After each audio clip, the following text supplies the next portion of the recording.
This video is brought to you by...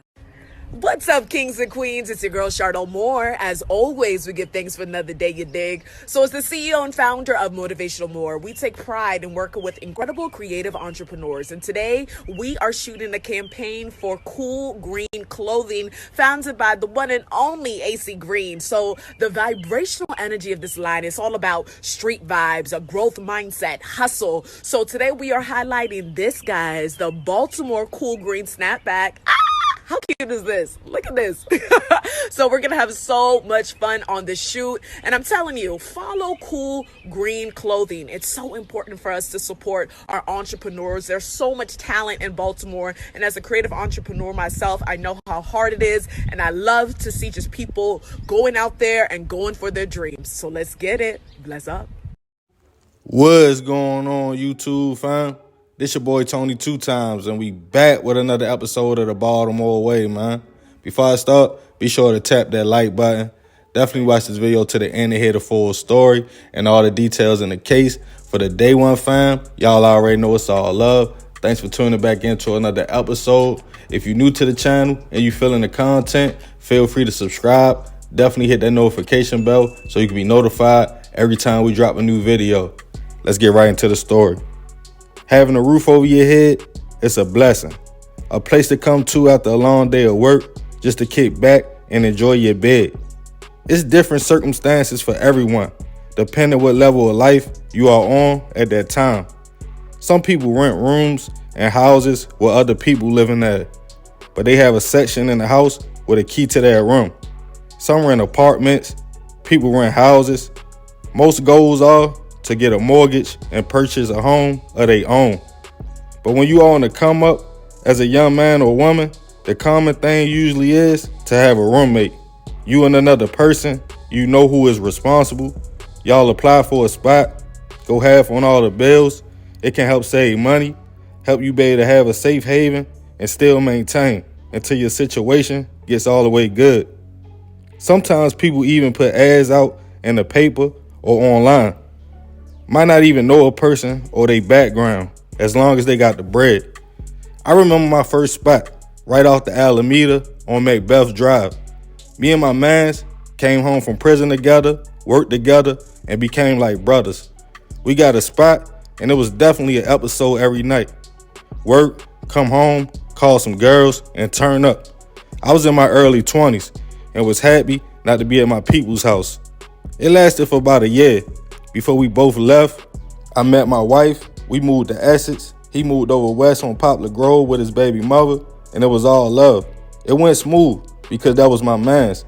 But sometimes having a roommate can lead to two personalities clashing, and it can turn fatal. And on this episode of the Baltimore Way, we will discuss a dispute between two roommates that took a turn for the worse. March 2023, 22-year-old Jeffrey Brooks Jr. was in the Army Reserves navigating through life. The young man had a decent job and loved to work. He was living in a spot in the 3100 block of Mary Avenue with his pops and roommate at the time, 24-year-old Marcus Russell. Jeffrey was said to be a hard worker and was in a committed relationship.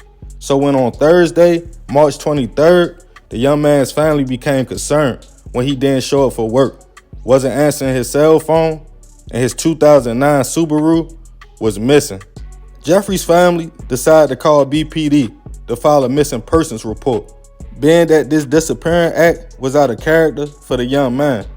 When officers arrived to the 3100 block of Mary Avenue, they spoke to Jeffrey's father, who told them he felt like something wasn't right. His son was missing, and his roommate, Marcus, left the home once he arrived, holding a wet vac. Officers also talked to Jeffrey's girlfriend, who had access to the home.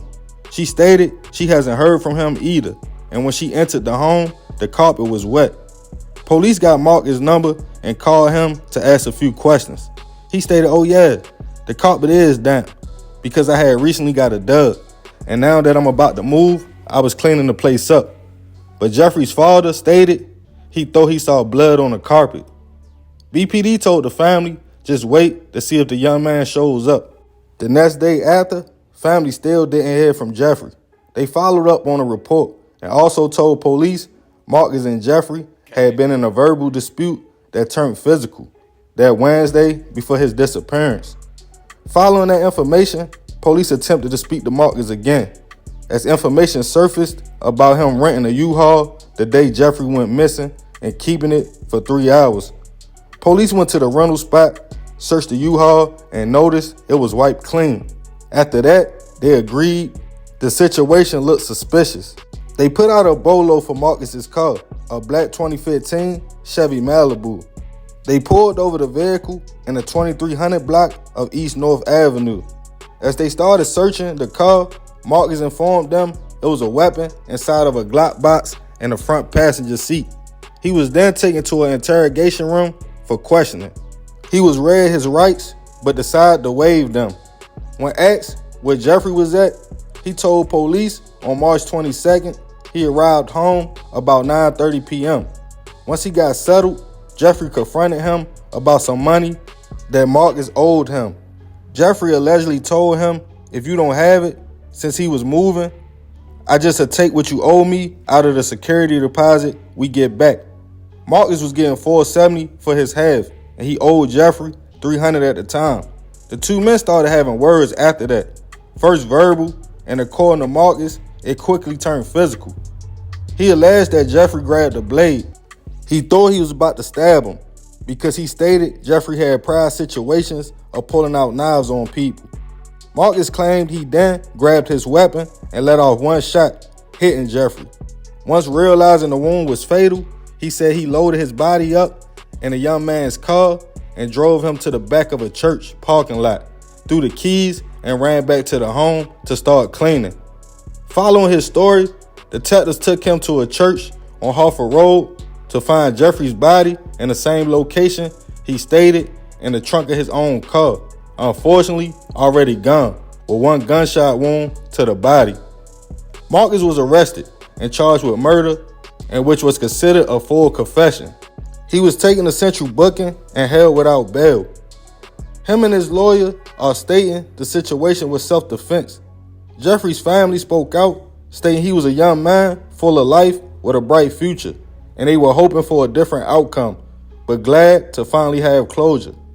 This situation just happened recently, and Marcus is innocent until proven otherwise. Rest in peace to Jeffrey. I send my deepest prayers and condolences to his family. I'm not sure if him and Marcus were friends or it could have been just roommates, all business, no personal relationship. Marcus confessed to everything that happened, and in his chain of events, he claimed self-defense. Jeffrey is unfortunately not here to tell his side of the story. I will leave the moral of this up to y'all. Let me know what y'all think about this situation. Leave it in the comments, but definitely be respectful. Yeah, man. Rest in peace to Jeffrey. Like I said, I send my prayers and condolences out to his family. Crazy situation, man. It be like that, man. Personalities clash, especially after a physical altercation and weapons involved. A lot of people can't take that. No matter if they win, lose, if they got a weapon, they more than likely gonna try to do something. But yeah, y'all let me know what y'all think about this situation. I appreciate you if you made it to the end. This is another episode of the Baltimore Way. This your boy Tony 2 times. Love, fam. I'm out.